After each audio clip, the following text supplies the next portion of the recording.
o Christoni ni adwuma brofo kasa mu no ose the Christian and work abusiafo yewo adusua etoso dubaako kote mu nyina ye no esua okwan a ebefa so se a Christofo ye betimi atnya ntete wo Christosum mu ye no we adusua ne bebre na otwi mu ye de ne etoso dubaako no ene de bro ye de bebre osisia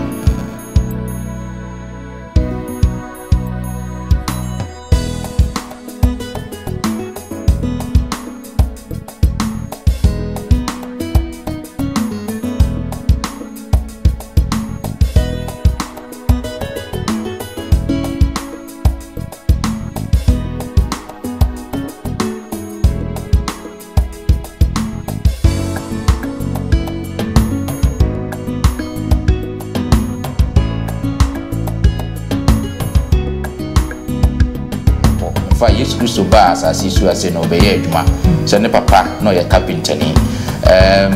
adwuma wo kira de so wo yi wo yam akira nkwada na de so wani nyi wo adwuma mu a you are killing yourself wo ma ho awudi abrabo ni suban wi na di kire ampa they know God mama yamfa asida pesi mfa matwe di ampo nyankopon na afi so ya fasa kwanyan so amamo akwa abaso nkokwan so anse de biara da mode mo fidie edito London Ghana memenda akwanhwefo sabasku na afi chosemu empensempensemu kote mu nyinara ye no usua Christian education a Christopher ntete ye no wa ya disua ne bebre ni ye se wadi achi e wo Facebook London Ghana SDA anase wadi achi wo YouTube London Ghana SDA wo hu adusua hodo bebre ayeye e de aguo ye na otwi mu adusua ye de ebrew no ye adusua bia no kwasem ne se e ye adusua bia ehu hia pa ye sanse ye beka adwuma ho asem Kristo ni kra wo se wo ye adwuma ben na wo se wo ye nyankopon krampo obo ye nse ye nye adwuma ho adusua na ye de ebrew sa na otwi mu nti se wafidie eda ha men yi wafidie mfiri ase sanse se wo yi wafidie ni free ha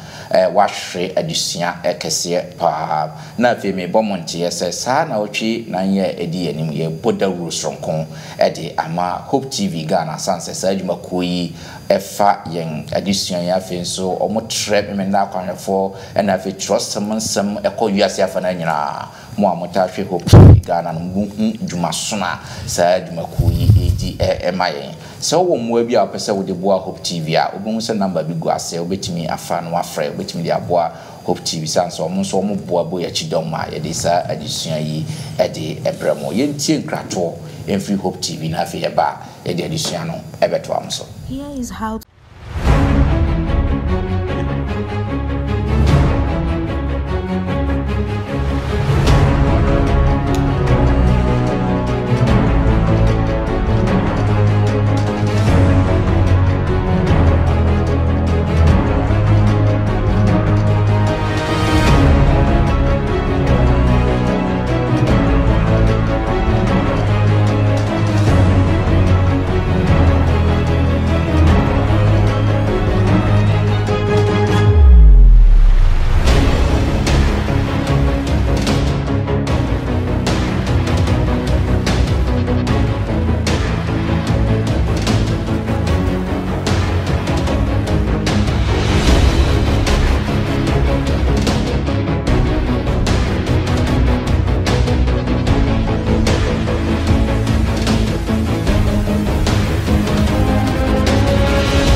send through your donation for the second anniversary fundraiser. You can send it to our mobile number 0249 193 083 0249 193 083. You can also send it to our merchant ID 547132. 547132. You can send it also to a bank account number 6010190657. 6010190657. Zenith Bank Head Office Branch. The name is Hope Channel Ghana.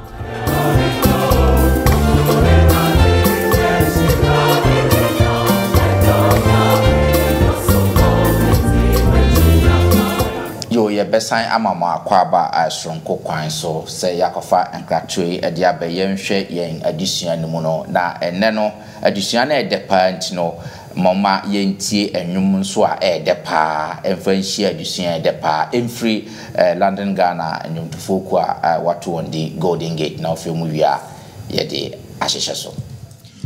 Oh yami obo Jehovah Firi bonsa nimpo chiremu se woma refrewa enye bibianse wasideniu oh yami wabo Jehovah Firi bonsa nimpo chiremu se woma refrewa enye bibianse wasideniu oh nyami unasese yeso mo adini na bejejia efiwo sewo ma refrewa enye bibianse wasideniu oh nyami unasese yeso mo adini na bejejia efiwo sewo ma refrewa enye bibianse wasideniu.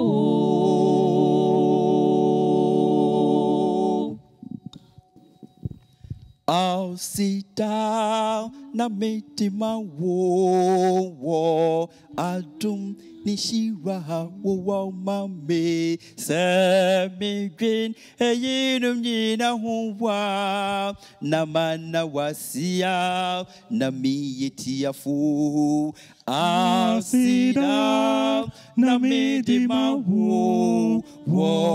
adum nishira wo mame semi green eyinum nyina huwa na mana wasia na miyetiafu minyamye masubo dada meyiwaye achira amansan semidrin yeyinum nyina huwa na mana wasia na miyetiafu minyamye masubo dada meyiwaye achira amansan semidrin yeyinum nyina huwa na mana wasia na miyetiafu.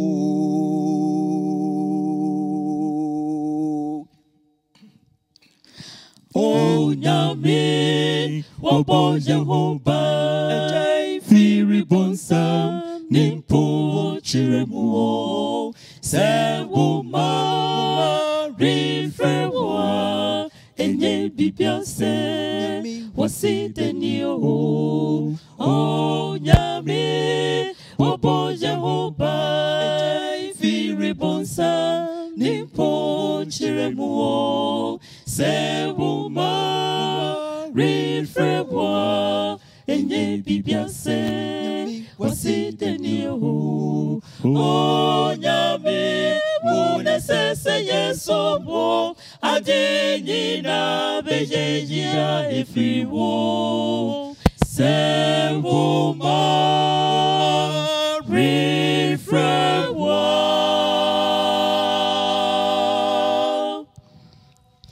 enye bibianse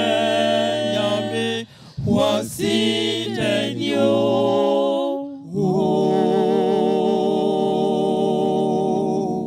ye beda Golden Gate for ase wo enwhwema omde adi yedisuan no animu ade amaye enne twedi ampo nyankopon adumunti mewo abegwafo sonkon wo hase a mo ba beboa na adi adisuan toso duba kun ade apremo media musonfo Bismarck Mensam ne onyankopon adumo ti wode Elder Hansen Asamoah san abeka me ho ewo hase ti Elder Hansen Asamoah na ewo hono na fe me botra na me call Mama Lucy Usuda kwa nso ena eti mfimfin eho no Mama Lucy na dodo na friend free South East no ha aba beka ye ho Mama Lu yema wakwa aba na fe me call etro no ha nso a ya Pastor Samson Abuaje eno no so eti etro eno ha no Pastor yema wakwava great medamo asese ye to nsa frame no mo de odo abo odomu ende adusua ye adusua ehuhia pa se maba na ye ne adusuafo ebeche yebe kate ye ni na mama Lu atu adusua na shogba de nsa pamucho ye mompaye empai botiefo ne ne yefo wonase na kotodwe nyina ba ye de wase se nenso yasan aba wonase chechefo panyin na ye besua wo honsem ye so aseboa yen o na de sua ye aye besua ye mfamo ye ho bra ne enka bi nkyira foforo adofo mu betie ye nyina so won dwendwen ho no mo mfamo mo ntima no mo so mfamo mo ho bra ye de akasafo nyina hye wonsa ye so aseboa ye na kasafa ye mu na wo Yesu Kristo din no amen amen. Great, Madam Wasibion, na face Messama Makwaba son Kokwanso. Yadisian was o Christuni ne a Juma, o Christuni ne a Juma, no custom ne send and animu asam na channel, or so Yankopon a Juma in Trimopo, or bo onipan na Juma ye a yen Trimopo. In fact, yes, Christo bars as he was saying obey Juma, so ne papa no ye carpentany. Adwuma ye adie de bia ye Adam ni Eve omo ye adwuma e wo tro no mo ti na otwi mu no ye pese ye hwe adwuma nankasa no na fe adwuma ye e wo Kristo ni ntitie mu san na tie ye nche ye mba no omo ye adwuma omo ye akwadwefo ana so omo ntrase na konkon fa aduane nhyɛ mu anumu ana omo ye dai sa na otwi mu ehu adusua na ye pese ye hwe na fe moboa na fe ye doso no nka abosem no ye be fa free 1 Corinthians chapter 15 verse 58 Korintofo nwoma edikan echidunum yimu aduonum nwotwe tino se Mama Lu wa ye krado a obetimi akan amaye pamcho muma yentie onyame asem entimi nuanom adofo muntintim munhihim munkoso awurade adwuma mu daa efrise mo bre enye kwa awurade mu amen amen great ka wasemi de pa na kwasem say de pa so therefore my beloved brethren be steadfast immovable always abandoning in the work of the Lord knowing that your labor is not in vain in the Lord. Amen. Amen. Say ye ko ye nim nyina no nka bosem we hu popo ye beba adusua no na fe ya kyerɛkyerɛ emu. Pastor Mamindi kan emfa nhya asem free so enhwɛ adwuma ye afa hodo a ɛwɔ hɔ no mo. Ye be di kan ahwɛ akenkansem bi ɛwɔ abetwa akenkansem bi ɛwɔ Genesis nwoma no etire miensa yimu dunkron. Genesis chapter 3 verse 19 say Mama Lu why krado a epam chaw mum yentie nyame asem wanim fifire mu na wobedidie ade akosi se wobesan akodatie mu efri se emu na woyi wu friye na woyo datie na datie mu na wobesan akọ amen amen yes pastor shefa kwa waka sa asem yi o ne fa kwa wo de sa asem yi edi djuma enti ase ben na opese ye nya efa adwuma afa wodo a wo se ye afa Bismarck da ase na wo hwe kyerosem ni mu a we ye bra na bone aba na onyame akesi asase na sa adomi asase esan nipa bone nti ana nyame ka sa asem we nye bra di kan nyame di adwuma ehye nipa nsa wohwɛ ɛyɛ Mose homa edi kan no a eti mienu chichemu a ɛyɛ dunum no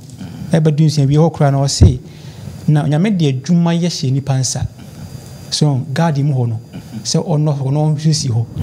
na adwuma nyame de hyɛ ɔmo nsa ansena bɔne ba no different from adwuma a ɔmo ba bɛyɛ bra bɔne bae okay wohwɛ adwuma nyame di kan de hyɛ ɔmo nsa bra kron bɔne maye na nyame na ayɛ guardian no okay na ɔse mo yɛ dɛ mo hwɛ so na mo nantimu na mo siesie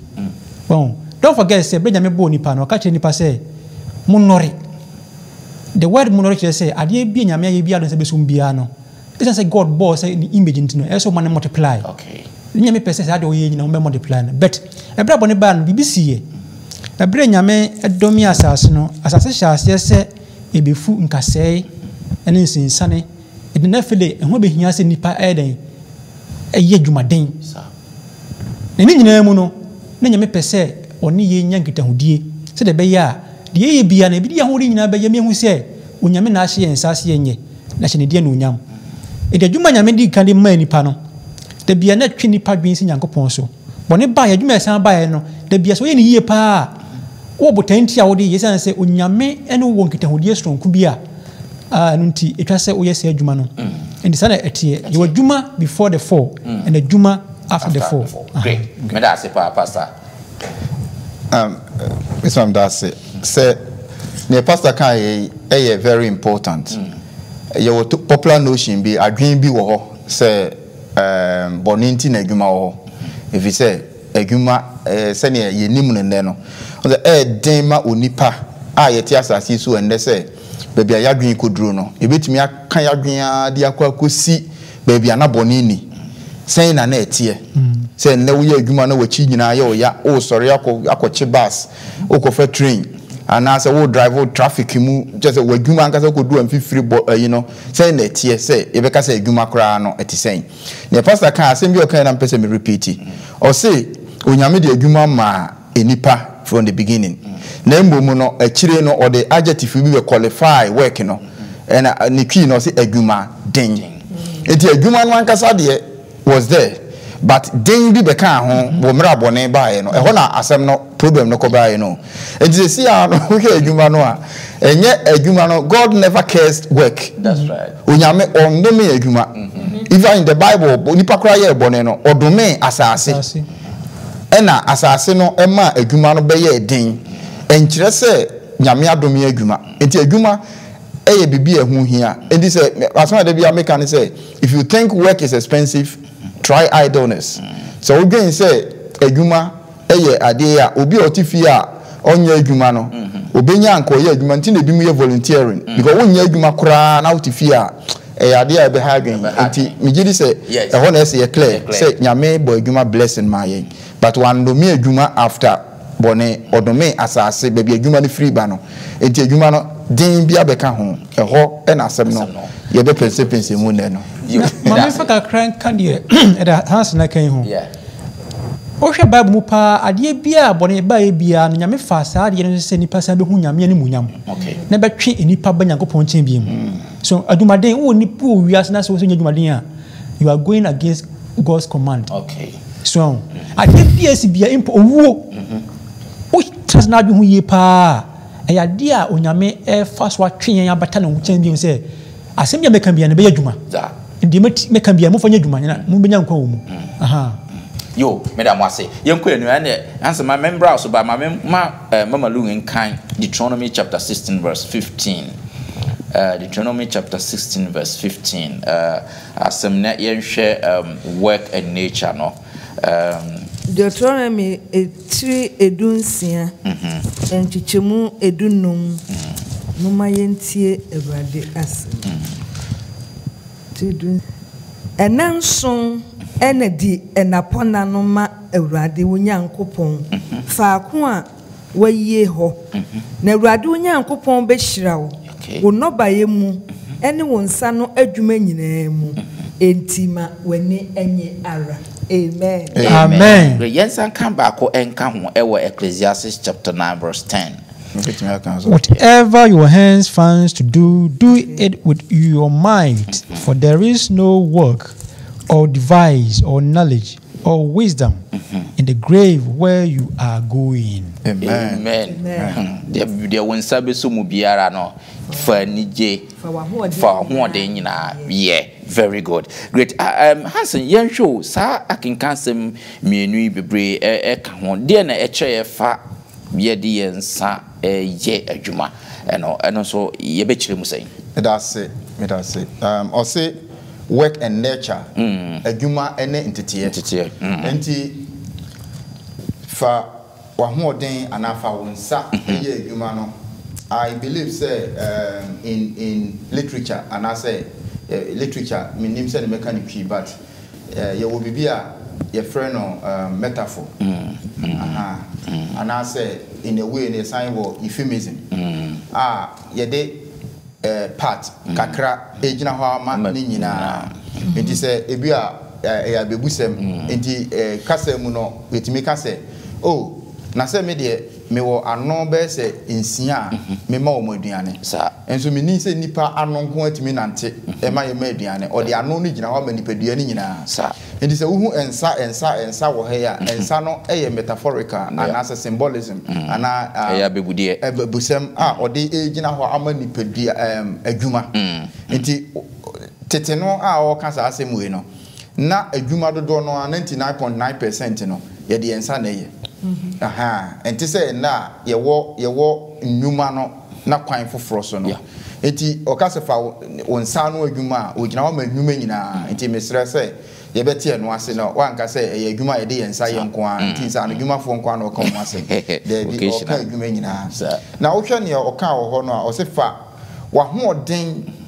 ne wutumi ne obetimi bia ye ne wonsa beso mu a obeye in other words adwuma bi a wonyame de ama wo no ye na enhye na nimonyam in fact onyansafo no Solomon kra de oteto aso say na ayeye bia ni asamando a wo kɔ no ye se wuwu a asa untimi emme sori enya adwuma biem na so wo hwɛ ne opese wo kyerɛ wo ha ya ne nti ode nature kan ho ne say eye adwuma na etete yen ema osoro som no say statistics say and I say in the fourth say enipa 2/3 of your life nyina eye adwuma yo uche wabra bomu nyina say obi a obenya mfie edu wotwe na wawu a uche mu miensa emu mienu ebe ye adwuma if you say bia obewie university say na school na wo kwa one go university kra now starting term kra obi 16 years was starting adwuma dada obeye adwuma saa ko si retirement achi kra no ebi mu kra san ye volunteer and part time ka ho enti wo life nyina wo de transasi su nyina dodo no aye adwuma enti onyankopom hwehwe se wo de ahoden a wo no ebeye adwuma no na adwuma be ne ye kan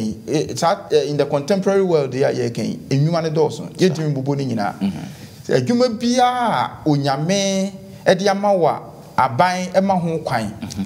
na aban no timi ma ho kwan de nanso ebi kura ne nyame asem emma kwan nti yenhye ne so nti na yesi o Kristo ni ene adwuma nti ye wonwuma bi wo ho a meka se lotteries ana se ebia breweries ahodo ne ade ye mu bibie dodo na Christopher ye adwuma bi kura na wo ye secretary to unye direct to insano but the question is another discussion maybe also for obechechire we kaka but me person me call clear cut works no ye ni mu se Christopher ye ma ho kwan se o Christo ni wo ye legitimately eje akatua de hwe wo ho no Bible ne se wo ye a onyame ani ku ho se ne yedi kan kan ye no onyame hwire adwuma so ma nipa eti odeka enipa abrabo ho eti se wonso bus asi so na se we driver we mason we painter we carpenter ana se we teacher we doctor ana we nurse doctor adwuma bia wo ye se wo de ya adwemu adwuma computer world wo adwuma ho na wo ye osofo full time na wo ya Bible no show say ye no se ne be hye onyame animanyam na ebema wankasa waje o ho atum se uye onyame ba wo ye ade o de hye ase free Eden na se ye free Eden a ye be san akoto aso no hye ba bi nti na me no ba bi ati ena adwuma ye nyina ye transition ba kwan be na wo fa so aye ama na da onyame tumi adi akire afoforo se ne pastor kan ya bibia onyame de ahye yensa no ye ne se ebegi onyame tumi ene nanim onyam edi achire afoforo yo me da say pa abse pastor na say me ntoaso na me nkomanim ma me fa we nkan ho nso ken kan ho no see adwuma bia ni ba bia ukoda kamuna mu awoko no and the patch say ade bia ye asase bia no we are preparing to die ye ko akowu beka hunu se o see so ye dwumaden a onyame be den obehira won se na dwuma so na adore hwe se wantimi anya dwumaden adofo no mu there's no way nyame behira wo wa manyame asem waka to so no amamu the more ye dwumaden no nyame asem waka to so se obehira wo no na anya ne mamu wanya saade ya nyame asem waka ma na amamu na no so nyame bewisa ho asem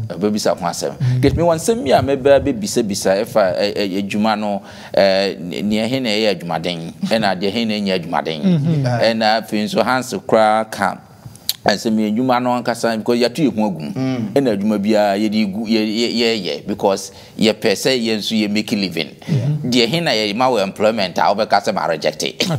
we dey me kwahwani ana se we dey me Christ se adwuma we dey menye ana bibisa mummo ni tawuma me ansa na yakoyanim e hase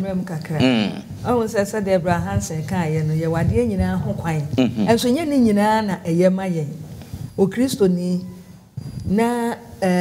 osimi dem ye secretary brewery no akotena ho na wo bo na eboa ema ensa no ton eye de ben ekoso cigarette ton na wo ton enam a yesi ye ni na wo ton na akokanya nsem kire obi no ka se na se monwenwa wo so wo wenwa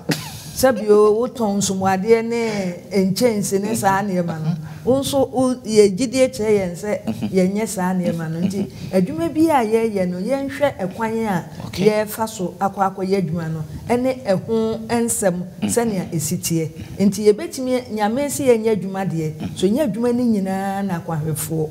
se ye de ben ye timi ye meka Italy fo emre bi atwam no omo ye adwuma wo meat factory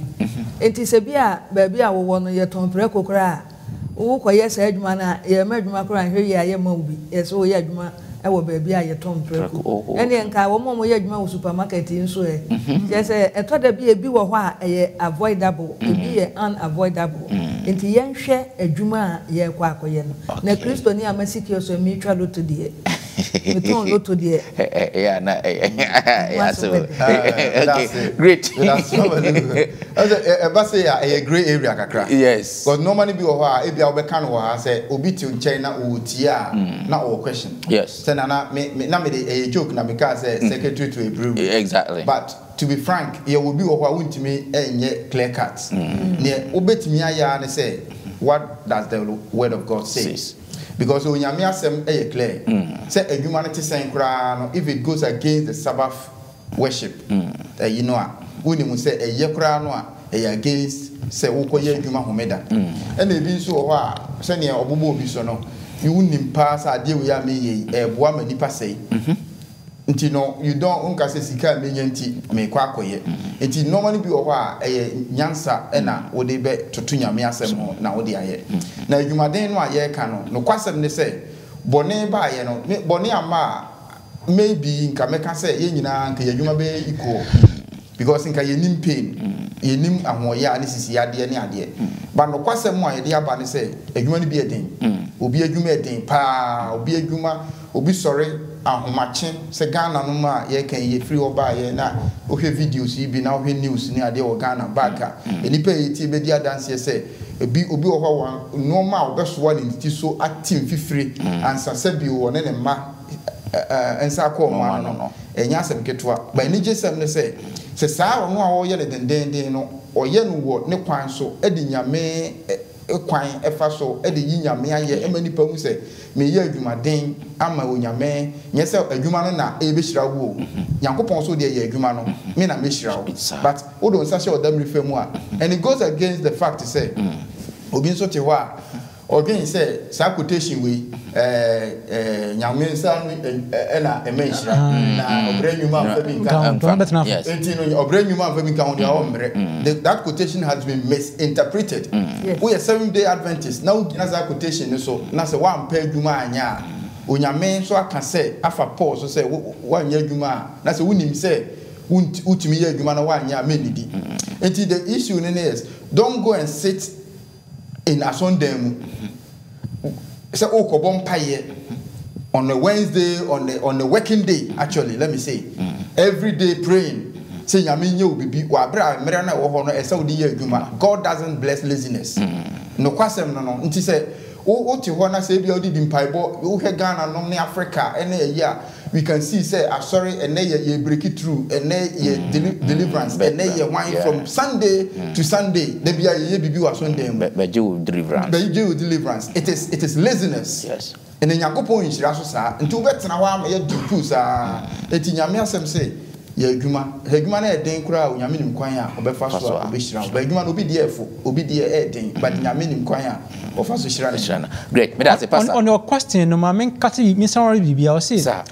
adwuma bia die no onyame hye bebre Nyankopon no is good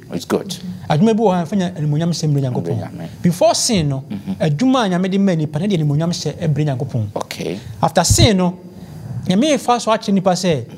mo fa ni onyame hye mame ye meka me mo fa nya adwuma esa nka mo di masa mame kan ye adwuma enka mo anya o hawe ko hada ba mumpo no hada mumpo no nyame say mu no ye fa ni onyame hye ema no de adwuma bia wo ye bia hwe a enfa ni onyame hye bebre nyame bia no mbone so betu ho free ho great me da mo ase pa na say one issue being so say sometimes no quite very not simple to say you will be nim wa ha say adwuma no o hwe system na operate wa ha say na say bia ye obibi ti say benefit ne ade bo say Christopher ya bidio mo ho ahyehyehye mu say wa hoden say obetimi akwakoye adwuma na nso onkoye adwuma na bia wadi atro bia hye baabi na wadi tifie na oje sa eno no sa adwuma we ehye nyame anunyam nso oyisu title Mami Chanity, also for Kanina. And Trona Wukano, does it glorify God? No. And we can't sit here and glorify sin. No matter what the situation, you know, the entire benefit system they buy and they say after the Second World War, a member of one almost everybody was a military man. Omukopunye. Zabra no so na emma nya adwuma okrom ha any western world do na emma nya adwuma enti emema no ko wu ye bi mu aye main ye twitwa omo nsa ne omo nan adwuma ni ho no e no omo ye se ene wo omo aye enyisie nkunafo emma na omo ho kire omo no widows ene omo ni kunu no because of that situation no yenye system we na emwa wo mo it was a good system ena sa no ma na kwema ma se obi aye adwuma but ye de nyansa aye se ene me ne me kunu tia yenjai wo krata so na ye ma aban anase nipa hu se bia me ayi because eno na wo betimi aye adwuma wo ho den wo nkrata se bi wo de ye adwuma wo ho den bibia ha wo nyare uni problem o se me 16 hours na no kwasam the system no so abo amantro no koso because ye adwuma den no ye beje o tax wo kasa wo pe mwakro free council ye mo but the moment you go twa sa antro no akoye sa no ma no afesika wo beje no bebre eti Christopher nyina ye say on ye meeting system the fact is say obi ya odi BT system no it is not a Christian way of work so who eden a nyame asem say ye adwuma na ye ne legitimately ne nyame nhira so nyame nhira ne ma ade enye say wukobu abanya fa so and if you are doing that don't glorify yourself I mean nim obi o yesa but me say bi mo yesa it is say wonim say wo yesa na wutie ya adofo no don't sit there and justify it obi ani go betime justify boni ama na be papa ye ma wo nyame asem enye adwuma ema ye hu omuni say say wo ye adwuma na so wan fa glorify God well glorify somebody else so Satan and wo ye Christo ni adwuma wo ye no on fa nyame ndie ni onyam dia on ka hu so de chebo nsem ni onyam simple as ABC obi nso adwuma on the last week ye adwuma o say ebinum ye expert in error ono no na dwuma a wo ye ne so ono de atrocity sese ne yembu mfa nchen no ono no no otidem very good ono otidem de o ye no na dwuma o ye no na wonya sika bebre sa de no moma ye very very careful e betimi abewura asafo no mo wo de okwan a wo fa so nya dwuma wo de wo ye expert wa atro die mu enti wo okwan be twa na de atare na o twa na de atare na o jisika sika wo gide but enya dwuma a eden ehye onyankopon anmonyam great yenko ye nimu Mama Lusa wo hwe akenkansem bi ewo ha se ewa ye nkan but emu asem no so wo hwe Exodus chapter 25 10 to 30 sa kopem 38 na nyankopon ma Moses instructions or kwan onfa so ensi na ntomadan no wo hwe niema nyankopon esi onfansi ene sene nyankopon si onsi no oka de onye. In fact, God was specific and particular about niema onfanye ene sene onye no sa scenario we dia na kire fa onyankopon sene na niku adwuma ho yo bra Miss Black me dase eya no kwasem nyame frɛ Mose na woma o kan sɛ onsi ntmadan ema no na yɛhwɛ Mose ebra wodwane kɔ Midian no na wɔn adwuma wɔn yɛ atukro ene no wɔn akodu ha no wɔn assistant ne ɔkyena no wɔn wɔ ha enti Mose te yɛ no ntmadan na nyame si minsie de ene yɛsɛfo me kata mani kura me de bɛn metimi esi ntmadan no fi sɛ madwuma me ya no emse mfiti ase no wanwene ho ankwachiri se nyame be ma no enhyehyeye pa esese odi esi entumadan na nka abosem yi a ye kan no wo Exodus 3:2 chiyemu du kopom aduasa no na nyame kire dua a wonfansie wo se fa ekuo du esi aha wudru ha ye na hinanan aha wudru ha ye no krowa aha wudru ha ye ni sei wusi wuye wewi a fasika edura ho wuye weyi a ye ni sei empo ekire aba odi aba no be hyehye a nipa betimi apagya sa adaka no nyame kire no ni nyina na yenhwe o ankamera nyame ka kire ne say Moses fekuo du esi osmede me de wawa besi nyame se wudru ha ye no kurukruwa osedabi meye na hina na meye no square enuanom sai sana ye de ba ye bremu ayeye efi say Moses de nyame frɛ no no ntmadan no kan se wonsie dwumadi a wode hye ne nsa no no o hyira no no maaninim de a wode bɛyɛ na ɛho hyehyɛ ne tenten sɛ ne wonsi nye no ne biara wo hyehyɛ no pɛ na kyerɛ yɛn sɛ God is particular nyame ye pɛpɛyɛ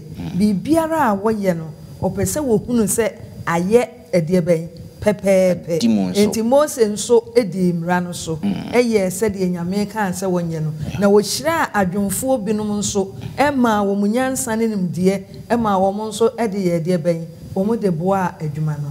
na enei memfa ne se Mose de na wo mu sintimadan ene ye de ye sintimadan yo sesi a wo hwe amete he ya wo ka se min sintimadan a anwe ye mintimi nsi ebi a me ye nurse ni enti no enhyehyɛ ben ena meji afiri nyame ho ede aye madwuma na ahye nyame din anunyam ye wo nesisi bebre nanso se obi beda ho a wo hu se obi ensonsonye ewo ne mu se wo comment ni mu a wo kan bibi ese obi koda ayaresabia na wowu na nadamfo ekotena ho ese wo hwe no na wo hwe kwan a nurse fu yi koba ni sede wo monsi yi wo mo yem ehwe papa ni yi a na ne je wo mo ho pa na obisa wo mo se ehiri na wo mo ko suku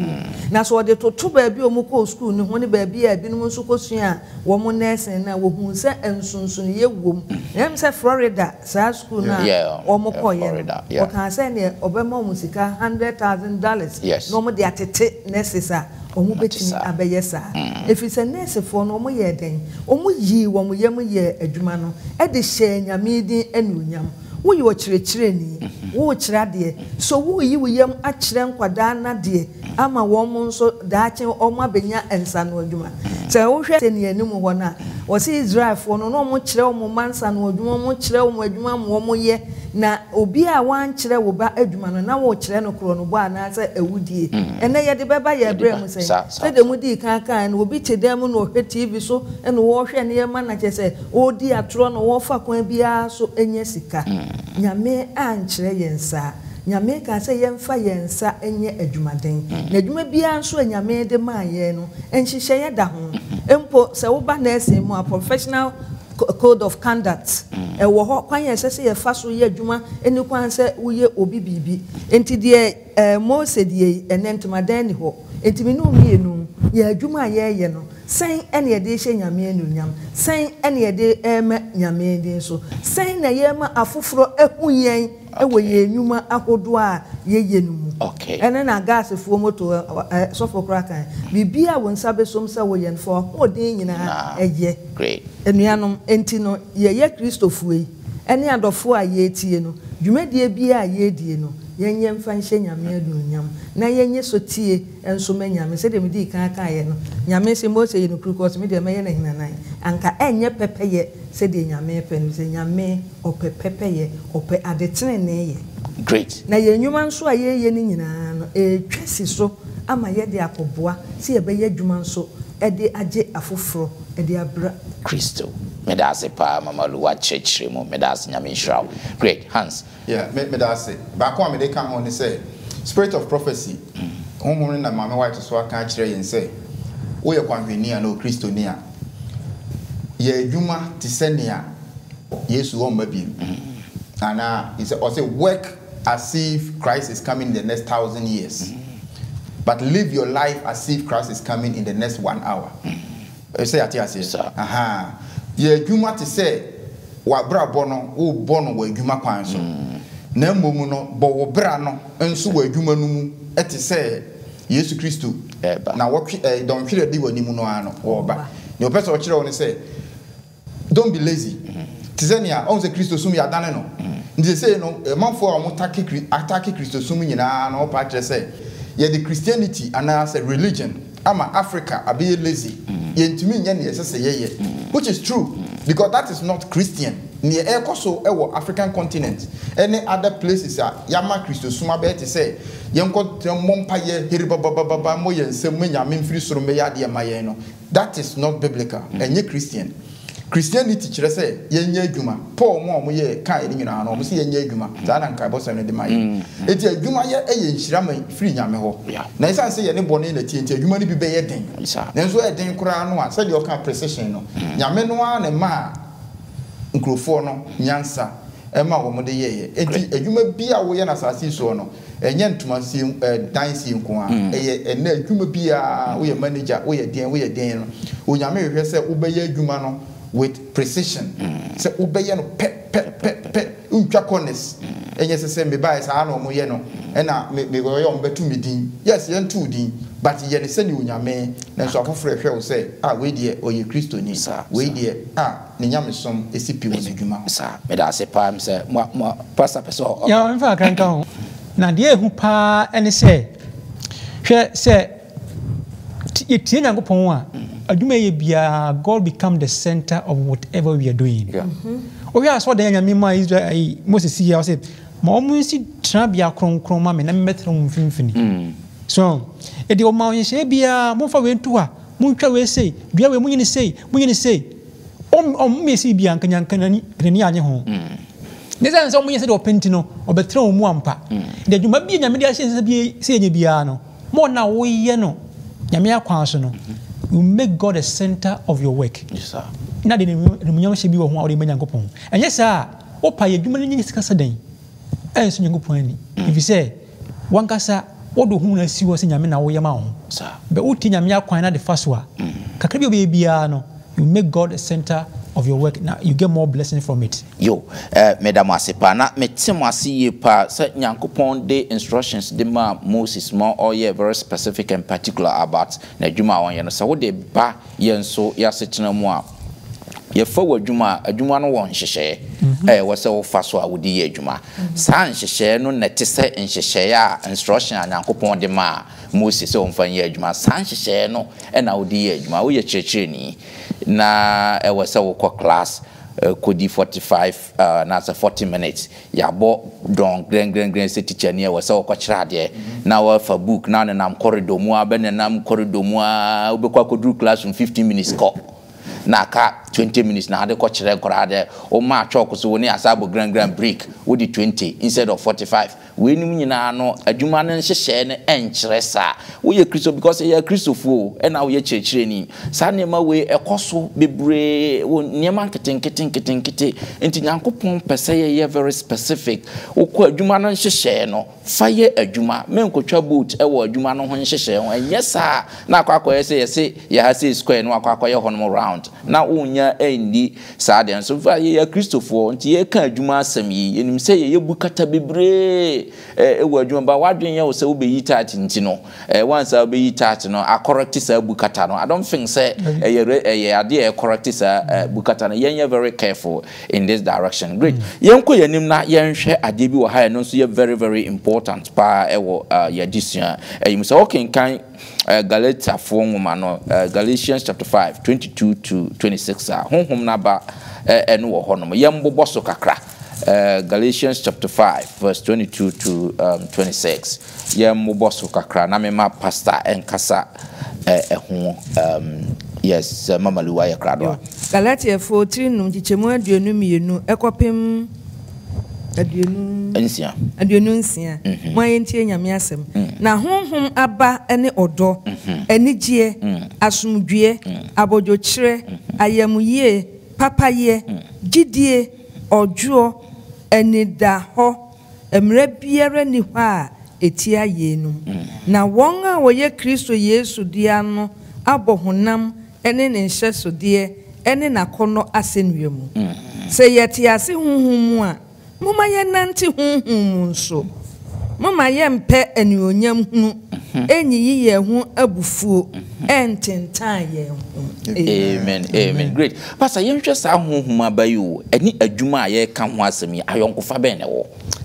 ayonkofa kese pa dantem o yusu brofo no say let us also walk in the spirit if we are in the spirit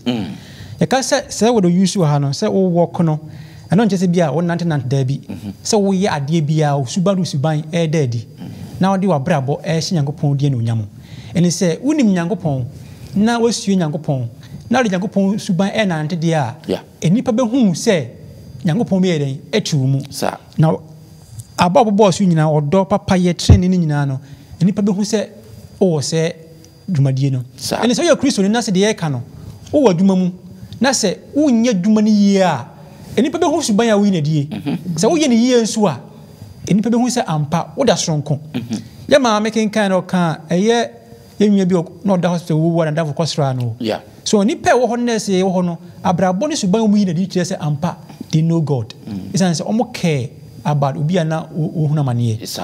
omo dom ho to ho ma onipa no at the end of the day no omo nya nsi isan se obi ana onu nim nipasu omo ye no ehu suban bi ewo mu se nipa die ye hu necessary for we dey da stronko se nyame pese ye no se ye ni nyame ben ni esu nyame ni nyame asem a ye be so aba ayete se subani bi na se Nyankopɔn die no nyamo great me da se pa great yenko yanim na afi me ma Hansen enwie yen adesua no emma yen ewo Ecclesiastes chapter 9 verse 10 yenhwe ensem bi ewo Ecclesiastes chapter 9 verse 10 na afi ya hwe Korinto 4 woman so edikan no echedu ne nyimu aduasan baako na ahwaseme wo ho okay osanka 14 nkron nyimu du enchichemu edu mama yentie Awurade asem bibiara won sabe ka se obeye no fu ahoden ye na adwuma ene adwene nimdie ene nyansa any asamando a very good amen great now for 1 Corinthians dear no 1 Corinthians 10:31 therefore whether you eat or drink or whatever you do do all to the glory of God very good and this message we say no ye kan mi enu nyina bomu a adusua ben na ofi se opese yesua free mu e wa ha sei me da say ne opese yesua free mu nyina na ye bo ne tofa wo brofo mu e kan still worship ana se ofi hwefo na ye kan still worship wa ya dodo no ana ye ta e de yadwen ekosisika eso nze for the still worship director na just over kan sika sem and so sika is just part of it or since mu didi o se mu no mu se mu ye bibia o bibia o se mu ye adwuma o e ka ho bi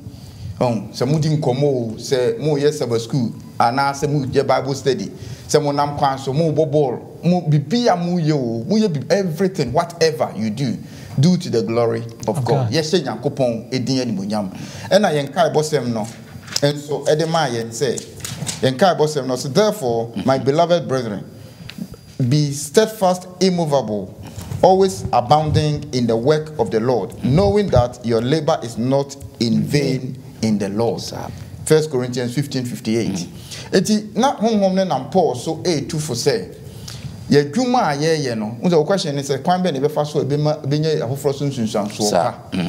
Ye dwuma ye no. Sebi den de nanso enye duabo. So one hwe ya obeka say adwuma ye duabo because wo hwe nnwuma e bi mo ye pa na no pa wale tu warasa na fifire ene ayi obi hwe guarantee ya na ekoso yi na wo hwe se obi gina mu otu akomu ama ade na gu ne ho obewie san na onyae kakra bi mikura timi ya na asen abu agu ne so ne wawu esan say bone ama enipa setena ye dendendin ti no adwuma no sa na akoye but no kwasem ne say wo pese wo tete wo ba na onyini behu say adwuma eye blessing a fa enije ko wadwuma mu say adwuma wo ye na enije animu a upgrade yourself and we are see away and coronavirus here there is a lot of distant education obi asem ye wotie bia obetumi upgrade wo ho edwan ketenkete kora na wudi a obetumi asua ho ade ketenkete upgrade wo ho so when nyi adwuma wo mu upgrade yourself and find adwuma ema wanije if you say onipa wo tena say 2/3 or 3/4 of your life wo de betena se nyina eye adwuma na wo beye no se wani nyi wo adwuma mu a you are killing yourself wo ma wo hu awuduru enti onipa bia ese wo se onyame ahyehye ama wo se wo beye adwuma den boni nti nanso anije ewom enti in our stewardship role no ma wo ma hu se da bia wo de osori afie ho wo be kwa adwuma a wo se wo be yusu bia no kra no hwe o what they are looking at ne say adwuma kra is not for me but se wo kwa adwuma only on my worship. So if the time gives you the permit, now only on my worship, but there is dignity in work. They want to work and help themselves. But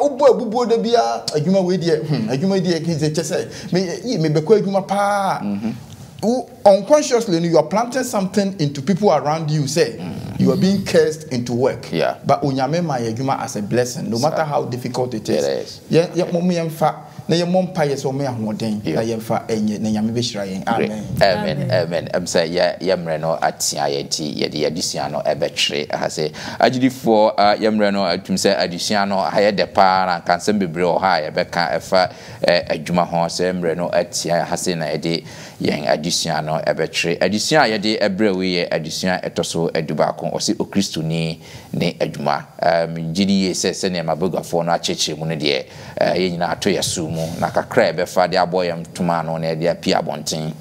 de akobo bra ne de miye se ye nyina yensa aka ba bia obiara no katewani na mema pastor enshira disian so emaye de wasi senden so na mwadom so kaya adwene se adwuma de enshira before sin wo de adwuma ma nipa after sin wo de adwuma ma nipa na obota ne se ni nyina mu no na twa se ye no nyankita hodie ne yu kasiye enu mani ye adikire adwuma ye bi adindie na so nyina mu no menye no kwadifo ma wasafurade eni pa atwe ho ahye ne ho se ampa ye wo ma